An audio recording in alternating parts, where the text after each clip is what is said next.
What's up, gentle listeners, and thank you so much for joining me on episode 90 of Above the Nest with Raichele, brought to you by SB Nation and Bleeding Green Nation. It is a lovely Wednesday. You guys probably won't hear this episode until Thursday, but the Philadelphia Eagles are still undefeated. They are 3-0, and they are Mhm. going to be hosting the Washington Commanders on this upcoming Sunday at 1 o'clock p.m. The Washington Commanders are 2-1 after falling to the Buffalo Bills on Sunday. And so I wanted to bring on someone very, very special to me. I have a little bit of a background story I got to tell for this one as well. Her name is Julie Donaldson. She is currently with the Washington Commanders as a radio game day host. Also, fun fact, she is the first woman to be the regular on air member of an NFL radio broadcast booth. So, making her history, that's a huge deal. Julie is truly incredible. And I actually met Julie at NBC Sports Washington when I was in grad school. I was freelancing there, and you were actually on air talent there at the time. And I just remember you taking me under your wing. Like, you really did make me feel comfortable. You made me feel just welcome in a male dominant industry. And so I appreciate you like inviting me into like the production meetings and, just introducing me to different people. So I just wanted to say thank you for that. But how are you feeling today? Great. I love watching and following along with your career. And I know this is still just the beginning for you. So congratulations on where you're going. But, I always say when folks came in and they were kind of like new to working around, I could always tell those were going to be successful because they weren't afraid to ask questions. And you definitely were one of those. So it's no surprising to me that you're doing what you are right now. Thank you, thank you, thank you. And so we're gonna get right into it. We are going Mhm. to review the Eagles game against the Commanders on Sunday. And so I first, before we even get started, loyal listeners, before we even get started, don't forget that you guys can follow Julie at Julie Donaldson underscore. Is there underscore after that? Yes. Make sure I get that right. Okay, on Twitter. So just make sure you guys check out all of her work. But first things first, the Commanders are under new ownership going into this year. They have Sam Howell, who is in his second season, but this is his first season fully Mhm. leading the team. And so I just wanted to get a temperature check in regards to just how the Commanders are doing and looking so far. Look, I think that's the big thing is you have to remember he is going into what is going to be his fifth start in the league. He's 3-1 in his starts because he did begin the game last year at the end of the season against the Dallas Cowboys. He's shown plenty of flashes that he's got all the intangibles of what it takes to be a good quarterback in this league. What he has struggled with, and we saw that most glaringly in the last game, is that not getting the ball out quick enough. And he's got to be faster making his decisions. And he spoke to the media today and he said that's just something that's going to rely and fall on him. And he doesn't use his youth as an excuse because he expects himself to play better than that of what he did because he was sacked 9 times in the game against the Bills. He threw 4 interceptions and all of that for the most part. You can blame the offensive line. You can call the protections and say it's against that, but he understands he takes responsibility and says he's going through his progressions and trying to make that deep play because he has the arm. He can stretch down the field. But if that's not there, he's got to be able to use his checkdowns. He's got to be able to throw the ball away to avoid a lot of those sacks. So he's young, he's learning, he's growing, and he's very aware of the Eagles' front and the pressure that Yes. they can bring as well. So it's not going to be any easier from what the Buffalo Bills did to what the Eagles will do. So it's going to be a good, hard week of practice for them getting set for this one. You touched on it. Going up against a dominant Eagles defensive front, the offensive line was also a big issue in addition to Sam Howell. And so are the Eagles confident that offensive coordinator Eric Bieniemy is going to make these necessary adjustments in order to protect his quarterback and also just make sure that the offensive line is clicking, something that's been a lingering problem for them throughout the season and some of last season too? Well, yes, most definitely. Last season, it was a big concern, and it's been a big concern. So they went out, they brought in pieces that Eric Bieniemy was familiar with, and Wiley bringing him in here from Kansas City. They went and got Nick Gates, the center from the Giants.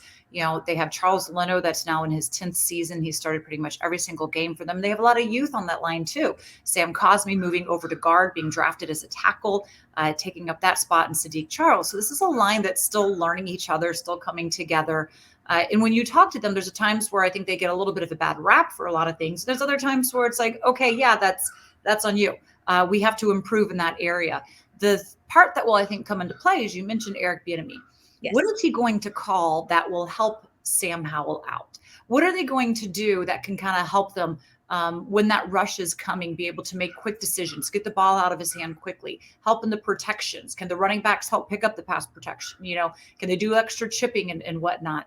But it's definitely something that we've got our eye on. It is something that, I trust the coaches to try and make those adjustments. Yes. One of the things they wanted last week is the run game was working, and they wanted Washington to kind of stick a little bit more at the run. Brian Robinson was averaging 7 yards a carry, but he only had 10 carries. Yeah. Problem is the Eagles don't let you run on them either. So Nope. it's going to be interesting. And when we get in there to talk to see, okay, for a team that only allows 48 yards a game on the ground, and this could be a strength of this team, what do you do to counteract that? And how can you? Mm-hmm. And I want to stay on Sam Howell just a little bit longer. The Eagles are very familiar with leaning on what works with the run game. Jalen Hurts, also very young quarterback. And last season, they had to lean on the run game early in order to get things going when he was still when he was still learning and developing. And so, with Jacoby Brissett as a backup option for the Washington Commanders, just based off of what you've seen so far, how confident are you in them giving him a chance to develop as a quarterback? Or is it kind of like if we see another performance like we saw against the Bills, are they gonna, sit him down and be like, all right, Brissett's the backup, let's put him in? Yeah, that question was asked of Coach Rivera, kind of like, how long is the leash for Sam Howell? And he's quick to say, look, again, this is just his 5th game starting. Yeah. So you have to have a certain amount of patience. At the same time, as Sam says, the game doesn't care where you're at in your growth. The game only cares if you're going to win or you're going to lose, and if you're going to play well enough to get that W. So I think it's up to them to try and be able to call a game that's going to help support him. He has plenty of weapons around him, plenty of speed, plenty of options to go to. Jacoby Brissett is a little bit of a different quarterback as well, and he certainly brings a veteran presence. So he's seen a lot of things that Sam hasn't, and he's been really key in kind of helping Sam throughout the game say, okay, this is what's coming. This is how you can counteract against that. But Sam's got to go out and be able to make those decisions quickly. And not hold on to the ball too long. I mean, he's a lot of his sacks are getting called when he's held the ball for like 3 seconds in his hand. Yeah. That's what's going to happen if you do that in this league. That rush is coming at you faster than it did in college. They're stronger and bigger. And that's one thing he alluded to as well. I don't see them making any of those changes anytime soon. I even asked head coach Ron Rivera, folks are saying, could you put Jacoby in? Could that be something that could mess with Sam's confidence? He's like, I'm not worried about the confidence. I just want him to grow. And for him to learn and grow, he's got to be in the game. He's not going to be able to do that from the sideline, and this is a quarterback that they invested in. They went up to get because he did fall in the draft. They had a pretty good grade on him coming out. So they felt that, he's somebody that can help them, and they're going to give him every chance too. So I think it's a little early to talk about sitting him and putting Jacoby out there. And then you also have the question, like, could Jacoby do something better? And I think that's something we don't know yet.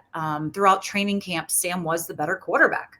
So could Jacoby go in there and outperform Sam? I don't know that they have the confidence that that's the solution either.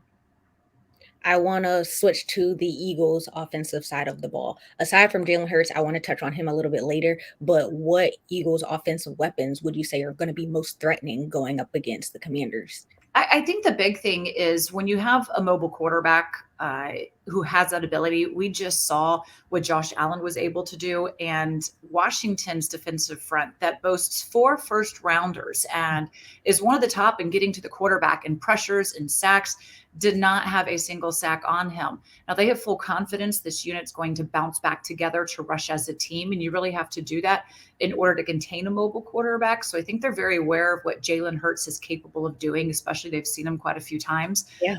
But what I think you really have to worry about too is this team hasn't necessarily really keyed in on solidifying against the run, being really stout there.